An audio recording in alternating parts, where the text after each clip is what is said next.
98 Talks, conectando a 98 e a Rede Mais Record TV, da capital para as regiões Sul, Norte e Zona da Mata Mineira. Estava aqui hoje à tarde apurando as notícias, ligando para as pessoas e fiquei sabendo que Fernando Haddad e Alexandre Calil trocaram carícias e confidências. Procede a informação, caríssimo Ragazzi? Pois é, Paulo, procede. O prefeito Alexandre Calil tem uma reunião agendada na próxima quinta-feira com dirigentes do PT, tanto nacional e o PT mineiro, e é para confirmar uma relação que já é duradoura, de alguns anos, né? O Alexandre Calil tem uma boa relação com o PT mineiro há muito tempo. Na primeira eleição, vamos lembrar, em 2016, o PT, mesmo tendo um candidato à prefeitura, que foi o Reginaldo Lopes, o Calil foi muito apoiado nos bastidores pelo então governador Fernando Pimentel, com quem o Calil sempre teve uma boa relação. E essa ligação do Calil com o Partido dos Trabalhadores, ela reflete também na prefeitura, porque tem quadros na prefeitura que são muito ligados ao PT, né? A própria secretária Maíra Colares, da Assistência Social, foi uma indicação do ex-ministro, hoje deputado, Patrus Ananias. Então, sempre teve essa boa relação. E o que o Calil pretende com essa reunião, Paulo? Além de estreitar, é claro, a relação, mas a grande questão é que o Calil ele tem como objetivo se aproximar de alguns partidos no campo nacional, visando o seguinte cenário. A gente disse aqui no início do mês que o Calil também trabalha com o cenário nacional, mas que essa possibilidade está muito pautada pelo ex-ministro Gilberto Kassab, que é o presidente do PSD nacional. Então, essa aventura do Calil nacional vai depender muito do Gilberto Kassab, mas a nível estadual, enquanto pré-candidato a governador, o Calil tem apresentado o seguinte cenário a partidos, e ao mesmo cenário que ele apresentou, vai conversar com o PT na quinta-feira. Na avaliação do Calil, é uma disputa polarizada em Minas que pode acontecer entre ele e o atual governador Romeu Zema, do Partido Novo. O Romeu Zema, provavelmente, 100% de certeza, ou apoia um candidato próprio do Partido Novo, ou apoia a reeleição do presidente Jair Bolsonaro. Essa é a análise do Calil, tá? Da equipe política do Calil. E o Calil quer se apresentar para esses partidos que flutuam ou na oposição ou nesse chamado centrão do Congresso, como candidato dessa frente política anti-Bolsonaro. O Calil está vendendo essa imagem. Ele quer fazer uma união ali de candidatos a presidente que estão contra o Bolsonaro para apoiá-lo aqui em Minas. Vai dar certo? Não sabemos ainda. É um plano ambicioso do grupo político do Calil. Mas é certo que o PT está muito inclinado a apoiar essa ideia. Pode ser que eles repitam a tática de 2016, né, lançando um candidato, até para fazer com que o Calil não pegue essa onda de política antipetista, né, que é muito forte ainda, principalmente aqui em Minas Gerais, é muito forte também. Então, é essa a estratégia desse grupo político do Calil, se aproximar desses partidos que hoje compõem uma oposição ao Bolsonaro, para tentar ser um candidato ao governo de Minas anti-Bolsonaro. Paulo. Luiz Fernando, eu poderia colocar agora aqui na nossa playlist, em homenagem a Calil e Haddad, a música Do Jeito Que Você Me Olha Vai Dar Namoro ou não? Me diga. Vou voltar a falar de futebol, não? A questão é a seguinte, eu acho isso péssimo para a política brasileira de uma forma geral, porque mantém essa polarização, né? Quando a gente fala polarização, a gente está falando de dois lados, né? Mantém praticamente a política em dois lados, sem nenhum tipo de novidade, sem nenhum tipo de refresco para quem quer ter uma opção fora Bolsonaro e fora PT.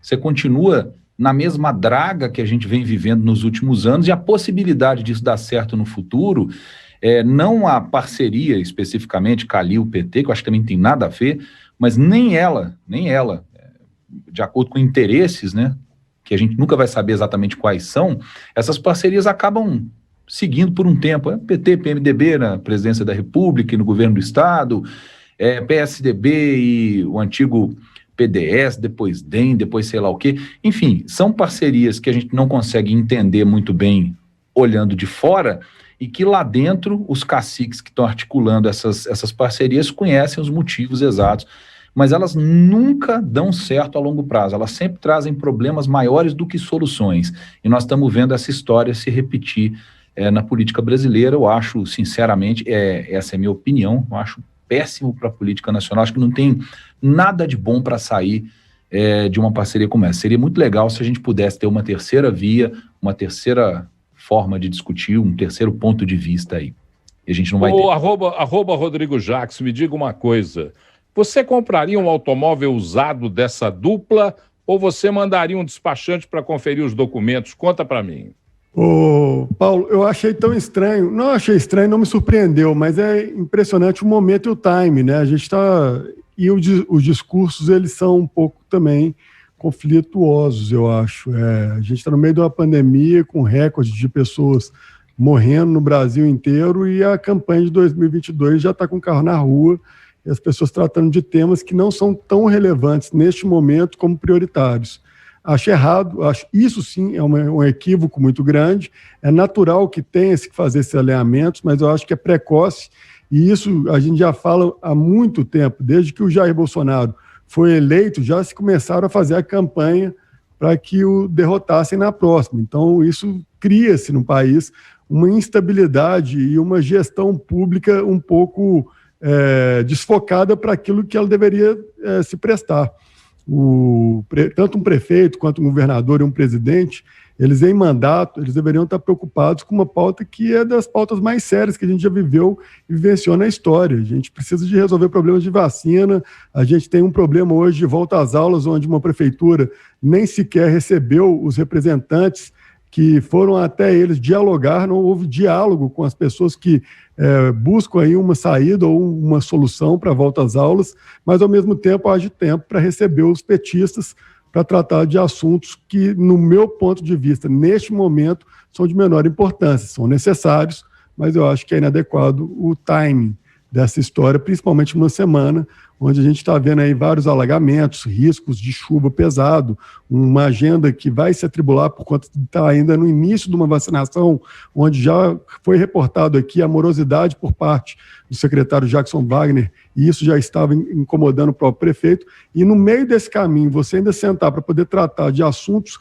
que serão feitos em 2022, eu acho que é um equívoco de agenda. Não estou aqui de forma nenhuma desmerecendo a importância. Eu acho que esses alinhamentos para qualquer campanha, eles são necessários. Eu acho que a semana escolhida foi das piores possíveis.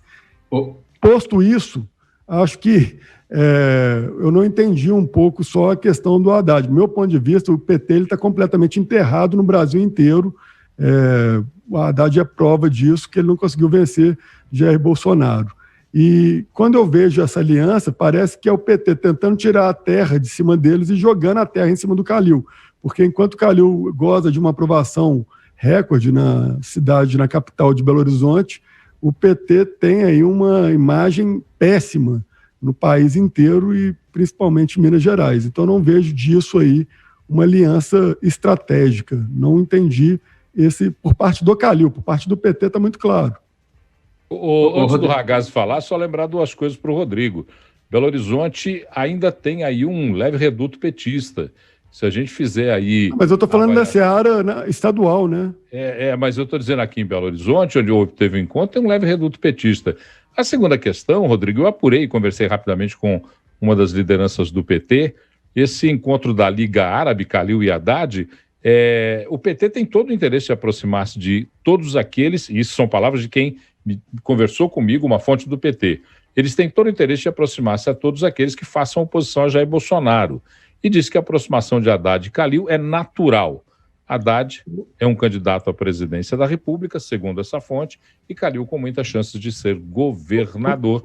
E aí, diz ele, essa composição é muito interessante, Paulo, para os dois lados. Você desculpa eu voltar, Lucas, perdão, só para completar. Eu concordo que faz total sentido para o PT. Agora, o Calil, ele se aproximar ainda mais à esquerda e se consolidar como um candidato apoiado pelos petistas no Estado, posiciona ele, que estava no centro-esquerda, ainda mais à esquerda. Então, eu não vejo isso como estratégia adequada. Não estou aqui desmerecendo nem a esquerda, porque o antagonismo ele é necessário em qualquer democracia. Estou falando um cenário eleitoral. A minha análise é puramente eleitoral. Ele está antagonizando com o Bolsonaro para competir com um governador que ele tem uma gestão e uma aprovação que não tem absolutamente nada a ver com o que está ocorrendo em Brasília. Não existe aqui escândalos de corrupção, não existe aqui nenhum tipo de desvio de verbas, por enquanto. Estou falando assim, até o momento, colocando as duas agendas em paralelo, a aprovação e a imagem do governo de Minas não se assemelha, a não ser a questão do próprio apoio que o governador tem ao governo federal por uma questão também estratégica, palavras dele. Não estou aqui colocando palavras na boca de ninguém. Mas eu acho estranho, eu não acho que essa estratégia vai ser muito boa para o Calil. Vejo que é muito boa para o PT. Fala, Ragazzi! Não, não sei se a gente subestima também a força que o PT ainda tem, né? É a maior bancada de deputados na Câmara Federal, na Assembleia de Minas, se não me engano, puxando de cabeça aqui, é a segunda maior, a terceira maior bancada de deputados, e no interior é um partido muito forte ainda. O Paulo eles tomaram uma surra do Zema, então sim. Foi um recado do ano passado. Até então, completamente anônimo, ninguém fazia nenhuma ideia de quem era o Zema quando ele participou da campanha. Foi uma surra de lavada de um cara que era governador e que demonstrou um governo tão ruim, mas tão ruim. E eu falo isso, que naquele momento as pessoas não foi eleito pelo voto, foi eleito pelo veto. Então, por quão traumático é uma gestão da esquerda e do PT em Minas Gerais. Isso é o resultado das urnas. Não estou aqui também fazendo uma análise pessoal. Ponto. E é interessante, né? O Paulo falou que ainda existem redutos petistas, né, em Belo Horizonte. Belo Horizonte era conhecida por ser uma cidade muito petista, né? Era uma cidade com um partido muito forte, com nomes daqui permeando ali o cenário nacional do partido. É interessante como que ruiu, né, essa questão também, até internamente no partido. A gestão deles fizeram com que eles mesmos ruíssem. Eu queria só mais uma informação que a gente tem de bastidores. Eu vi, o Rodrigo comentou sobre como que ainda está muito cedo, como que a gente tem tantas questões muito mais importantes, né, e urgentes agora para tratar. Como que está avançada essa questão da articulação e dos estudos, Rodrigo, para 2022? Já existem pesquisas e, assim, gente dedicada para fazer esses estudos em Minas, do cenário eleitoral 2022. Eu recebi aqui algumas informações de pessoas ligadas a esse grupo político, falando que na avaliação deles, com o que eles leram, o Calil está muito forte na região metropolitana, nos vales do Mucuri e Jequitinhonha, né, da metade de Minas para cima, e o Zema teria vantagem no sul, no Triângulo e na Zona da Mata. Na região central ainda estaria indefinido. Essa é uma pesquisa / análise de pessoas ligadas ao grupo político que se aproxima do Calil. A gente sabe que o grupo do governador Romeu Zema também faz as suas análises, começa a fazer avaliações pelo Estado e aposta muito que o interior é muito pró-Zema. Até pelas pesquisas, né, de avaliação, o Zema tem tido uma aprovação grande no interior do Estado. Então, é interessante como é que você já pega essas análises sendo feitas, né, há 1 ano e meio da eleição. Gente, eu vou me... Desculpa, Paulo, mas eu vou discordar até frontalmente do Rodrigo aí nessa avaliação dele, Rodrigo. Todo mundo sabe, no Brasil sempre foi assim, que uma eleição começa quando termina a anterior. Eu não acho que isso é um grande problema, não. O planejamento eleitoral ele tem que se dar a longo prazo, realmente. Só que não pelos gestores. No meio de uma pandemia, no meio de uma vacinação lenta, no meio de um problema que não foi resolvido ainda da volta às aulas, que não foi nem não encontraram nem agenda para dialogar com as pessoas que pensam diferente. Eu acho que... Não, eu acho que a questão, Rodrigo, não é essa, cara. A questão não é essa. O prefeito, o governador, eles têm equipes para isso. Eles têm que ter equipes para isso. Não é possível que no meio de 250 mil assessores, eles não tenham lá os assessores que vão cuidar disso, de fazer essas análises. Exatamente o que aconteceu, Luiz. Eu estou falando de algo referente ao passado, que as pessoas foram para serem recebidas e não havia nem da parte do prefeito e nem da equipe do prefeito alguém que se dispusesse a pelo menos dialogar. De novo, não estou nem criticando a questão da prefeitura voltar ou não voltar com as aulas, está fazendo alguma coisa ou não está fazendo alguma coisa. A questão é só do diálogo. Eu acho que eles têm a capacidade de analisar o momento certo, mas você não receber as pessoas para dialogar é uma ofensa, porque principalmente quem estava lá para ser recebido são os eleitores, são para eles que devem a satisfação, é a população. Então tem uma inversão de valores nessa história bizarra. Como que uma pessoa que é eleita pelo povo não recebe representantes do povo com um questionamento? E nem era... Rodrigo, isso é óbvio, isso é evidente, eu concordo plenamente com você, mas a questão não é essa. O que eu estou dizendo é o seguinte, é que uma coisa não precisa excluir a outra, entendeu? O prefeito poderia ter recebido as pessoas que tinham que receber, especialmente as pessoas aí do comércio, que são as que mais reclamam, que não tem diálogo com ele, dos bares e restaurantes, enfim, os eleitores, né, o cidadão belo-horizontino, ele poderia ter recebido e mesmo assim está trabalhando essa questão eleitoral. Ok. O problema, eu acho que está mais na característica mesmo da parceria. É isso que eu falei, mas é óbvio, gente. Isso aqui é uma contraposição de ideias. A gente tem que concordar com todo mundo, não. O que eu acho bizarro... A ideia é que discordemos, inclusive, né? O que eu acho bizarro é o Calil, que foi eleito com um discurso muito específico, especialmente contra a corrupção, fisiologismo, etc., estar se aliando a um partido que mostrou nos últimos anos que não tem essa linha de pensamento, ou pelo menos que deixou essa linha de pensamento no passado. Eu também não tenho absolutamente nada contra o Partido dos Trabalhadores. Eu votei no Partido dos Trabalhadores quase a minha vida inteira e me decepcionei demais com o Partido dos Trabalhadores, especialmente em Belo Horizonte, que é o lugar onde eu votei até poucos anos atrás, em Minas, com a gestão do Fernando Pimentel, que foi uma catástrofe para o Estado, e nacionalmente com a segunda gestão, especialmente da presidente Dilma Rousseff. Então, eu não tenho nada contra o Partido dos Trabalhadores, só que eu acho que não tem nada a ver com a linha que o Calil estava adotando e que conquistou 80% dos votos em Belo Horizonte. Basta ver o que aconteceu com a ex-presidente Dilma, que estava bem nas pesquisas e ficou em quarto ou quinto lugar na eleição para Senado. Né? É isso que eu falei, é isso aí. Eu acho que isso é desalinhado com o pensamento do povo mineiro e do povo de Belo Horizonte, é isso que eu estou dizendo. Eu acho que é desalinhado com esse pensamento, e isso é ruim, é uma atitude ruim e talvez, sei lá, não sei se é mal assessorado. Um se limpando com a sujeira do outro, entendeu? É isso, um se limpando e mandando a sujeira para o outro. Eu acho que é errado. Eu volto a falar, pela parte do PT eu entendo, pela parte do Alexandre eu acho que pode ter sido isso aí. Ou uma assessorado ou uma mudança de linha de pensamento também. Eu só queria concluir sendo um pouco mais radical que vocês, porque o doutor Fernando da Mata Pimentel passará para a história como o pior governador que Minas teve. Então, quando derrotado, foi derrotado o pior governador que Minas teve. O eleitor, o cidadão, entendeu isso claramente. Não derrotou um projeto político, derrotou o pior governador que passou por Minas Gerais.